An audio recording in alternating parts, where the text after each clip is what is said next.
U.S. government is attempting to permanently tie itself, the military, and obviously that would have implications on the government and economy, domestically and foreign, wars and everything, to the state of Israel. Listen to this. Section 224 was originally snuck into the 1.15 trillion fiscal year 2027 NDAA under the guise of an arms funding cap. In reality, it was a Trojan horse renumbered as Section 219, titled the U.S.-Israel Defense Technology Cooperation Initiative. What it actually does, derived from the bipartisan U.S.-Israel Futures Act, H.R. 7540, which is in the House resolution, it transitions the U.S. from giving conditional financial aid to a permanent mandatory military-industrial integration. Right, doesn't it, Chevy Chase? That's crazy, right? All right, and we're both pissed off about it.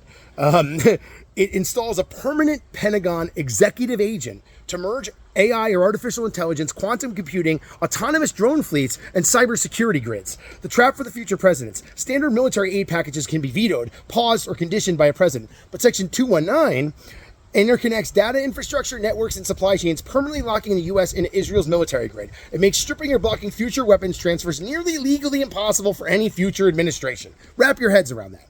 The dangers of mass surveillance. Israel's military heavily tests AI-driven facial recognition, automated target generation, and mass surveillance data fusions on the captive Palestinian populace. Critics warn this creates a terrifying global framework, giving a state facing genocide accusations unfiltered access to U.S. domestic intelligence while directly importing automated tools of oppression into U.S. domestic policing and border technology. Obvious historic parallels. This isn't just an alliance, it's a full-scale corporate military access. Critics note it mirrors the integrated war economies, shared intelligence, and resource supply lines seen in the fascist axis of 1930s Europe and Imperial Japan, creating an automated tool of global oppression, the likes of which the world has never seen. The slim vote margin. It narrowly passed the House 216 to 212. This passed the U.S. House of Representatives. The vote succeeded only because 6 moderate Democrats defected to vote yes, and they were Davis, Golden, Gray, Gonzalez, Glusenkamp, Perez, and Cuellar, while 7 anti-interventionist Republicans broke ranks to vote no, including Representative Thomas Massey, warning it fundamentally destroys American sovereignty. Many are arguing it's treason. Technically, it's not by our own horribly unprotective laws, but it's treason. It's treasonous to vote anybody out that supports it. Action plan. How to stop it in the Senate?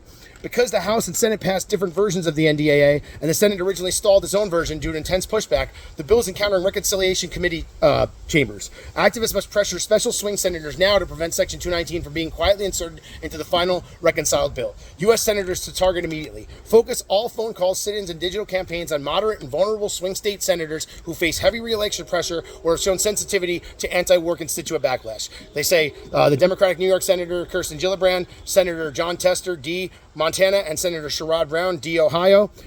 They also say, from quick research, they claim Senator John Fetterman. That's crazy. I don't think that's accurate. I had to do a quick research to get this out as soon as possible.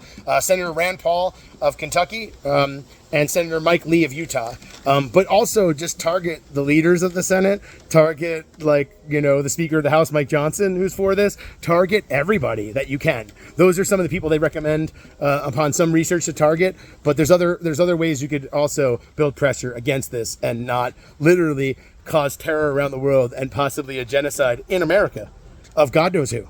Genocides work. Even people that are for, they might pose a threat to somebody's finances, or they think they told them something in secret and they kill their own people. This is a threat to everybody. This is insane. Grassroots and community organizations to join. To amplify your voice and coordinate mass actions, plug directly into these established networks that are leading the charge against the military merger. Jewish Voice for Peace, or JVP, runs aggressive, highly coordinated phone banking and office sit-in campaigns explicitly targeting Democratic lawmakers. American Friends Service Committee, AFSC, focuses heavily on documenting and lobbying against corporate complicity, surveillance tech, and military-industrial supply chain integration. Code Pink, excellent for providing ready-made phone call scripts, protest materials, and direct disruptions of congressional hearings. U.S. Campaign for Palestinian Rights, or USCPR, provides localized toolkit to track how much state-specific tax money funds local defense contractors tied to these international integrations. If not now, grassroots movement mobilizing the American Jewish community to protest political and military structures enabling occupation. The Electric Frontier Foundation, or EFF, while not a traditional anti-war group, they are an invaluable resource to partner with regarding the domestic dangers of integrating foreign biometric surveillance and AI data fusion into the U.S. legal grid. So The standalone Senate companion bill is S3855, titled the United States-Israel Framework for Upgraded Technologies, Unified Research, and Enhanced Security Futures Act of 2026. It was introduced by Senator Ted Budd, with 2 Ds, Republican of North Carolina, and Senator Kirsten Gillibrand, Democrat of New York. When the language of the standalone bill was integrated into the broader fiscal year 2027 National Defense Authorization Act, or NDAA, it was given a specific section number in each chamber's draft. House NDAA version is incorporated as Section 219, originally Section 224. They know it's unpopular, they're trying to trick you. And the current Senate NDAA versions, the exact companion text is embedded as Section 1217. That's Section 1217. We need to put ultimate pressure on stopping this, on all politicians, especially in the Senate for now. And we need to pressure all politicians to stand up against this, even ones that voted for it, and make sure we vote them out for ever signing on to this, because they knew how dangerous it was. This is complete insanity. Follow at Punk Rock Politics 911 on YouTube, please. I have tons of channel views. No, making no money. I'm doing tons of work. I'm disabled. I have a lot of issues going on, and I work really hard to provide honest news that I do research for. I can include some of the resources in the bottom. I'm trying to transition, and my dog's going nuts. See how mad he is about this bill? He's really pissed. He does not want to tie these governments. He does not want a fascist government taking over the world. We need to stop this, and we need to speak up and speak out. So please follow at Punk Rock Politics 911 for all kinds of stuff. I follow culture. I do interviews with important people that shut down data centers in 9 days when they find out, with an activist community they linked in through various organizations they work for and volunteer for, like Charlie Cradaville. I interviewed John Chu, who ran for Congress against corrupt Frank Pallone. I mean, I'm trying to capture what the Power to the People of New Brunswick campaign, which Charlie broke a record for getting the most votes in a mayoral campaign, the closest election since 1913 in New Brunswick, New Jersey, a hub centrally for New York and all over New Jersey, Pennsylvania, Delaware, etc., Rhode Island, everything.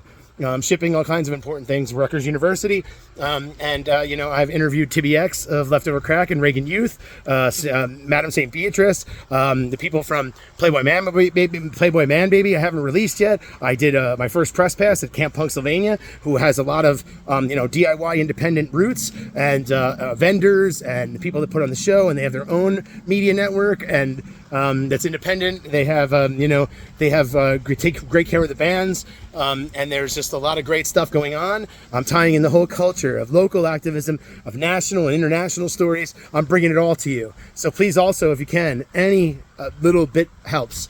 Make a contribution at buymeacoffee.com/punk rock politics with an S. So buymeacoffee.com/punk rock politics with an S. Like, share, comment on this video. Join my YouTube community for at Punk Rock Politics 911. I'm also at Punk Rock Politics 911 on Facebook. Yes, my name is John Smith. On Instagram, on Threads, on, I believe also now I changed it. I think I'm on the same thing, same handle, at Punk Rock Politics, and the number's 911.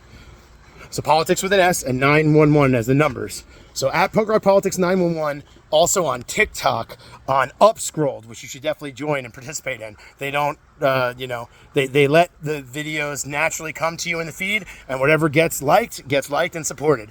It's an antithesis to corporate, social media control and monopoly. And then you also have Blue Sky. I'm on all of it, and I have Twitter accounts. Just follow me, all right? And please support this. I do have similar posts on different social media sites, but I often only post certain things on different social media sites at different times, and focus more heavily on comedy or art, and then like share important stories of different textures and from different areas locally in the tri-state area, New York specifically, on different accounts. So please follow, and if you can, please make a contribution of any kind, one time or recurring, once a month, every 2 weeks, every 4 weeks, whatever you can. Pennies, anything would be very appreciated and supportive.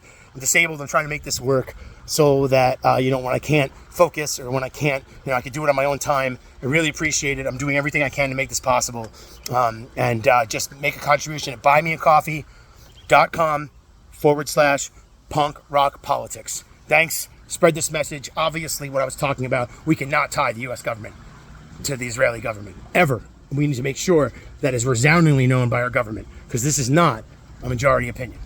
This is not a democratic opinion, and the implications are devastating and could literally end up in your work camp, torture, death, inability to have First Amendment rights to free speech. They're already trying to make it, the Trump administration is already trying to make it illegal to even talk about Israeli war crimes that are well documented, to even show that.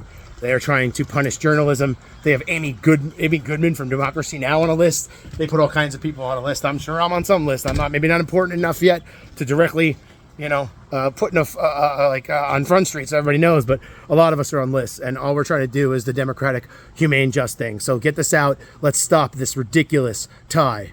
This Futures Act, all these different information I gave you on this bill. Call your senators in your state. Call every senator if you have the time. Put stuff out on social media, share this, comment, link to other organizations like I mentioned, and let's fight this ridiculously absurd, anti-democratic, far-right, psychotic thing that, trust me, even if you're far-right, you do not want this for a million reasons. It will crush our economy. Everybody hates Israel. I mean, even if you're brainwashed or you're heavily, you're afraid of saying something because of ties and family, and we were long told one story of Israel that was completely untrue and almost the opposite of truth in almost every way. And I understand the Holocaust was a terrible thing. I have Jewish roots. This is something completely insane that we cannot tolerate and cannot allow to happen. So please act now. All right, and share this video. Thanks. Bye.